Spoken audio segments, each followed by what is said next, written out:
Sidung Yesus Wanasa sulit Batu pohon haluan Di salubut acuman.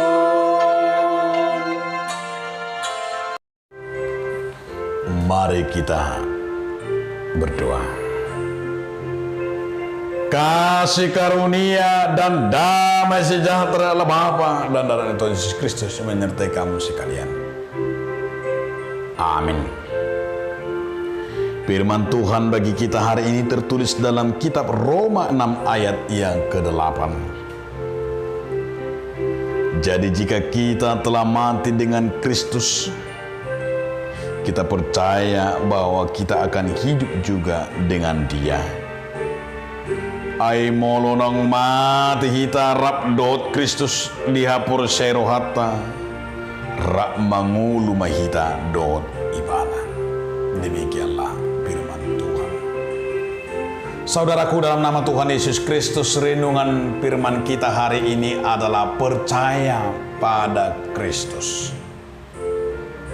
Ada suatu realita tentang kematian yang tidak bisa kita elakkan.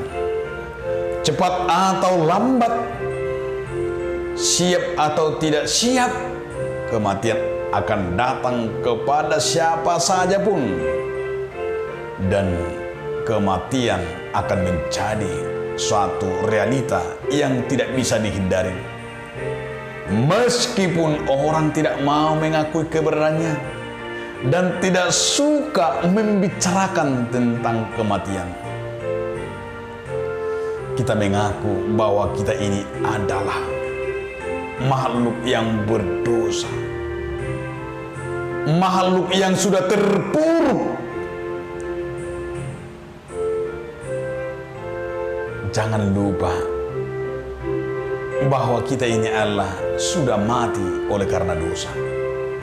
Tetapi Yesus memberikan kepada kita hidup yang kekal. Jika kita masih takut akan kematian, jika kita masih takut membicarakan kematian, bahwa pengetahuan mengenai kematian bersama Tuhan bukan lagi sekedar perenungan dari sebuah yang disebut hanya paparan teologi, hanya paparan sebagai untuk dipahami. Tapi Allah yang sangat luar biasa ketika kita menemukan di dalam firman hari ini yang berkata kepada kita, jadi jika kita telah mati dengan Kristus, kita percaya bahwa kita akan hidup juga dengan Dia. Artinya kita tidak perlu lagi takut akan membicarakan menghadapi kematian, karena kematian itu adalah bukan lagi hal yang perlu ditakutkan. Tetapi bahwa kita orang yang hidup baru, orang yang sudah mengenal Tuhan Yesus, dikatakan bahwa kita bersama-sama dengan Dia telah dibangkitkan, dan orang yang percaya Dia telah hidup walaupun ia mati. Dan inilah sebuah keyakinan kita bersama Tuhan Yesus Kristus. Kita tidak pernah mengalami, tetapi adalah hidup yang kekal. Amin. Terima kasih Tuhan atas firman mengingatkan kami agar kami Tuhan menyadari hidup kami ini adalah Yesus Kristus. Amin.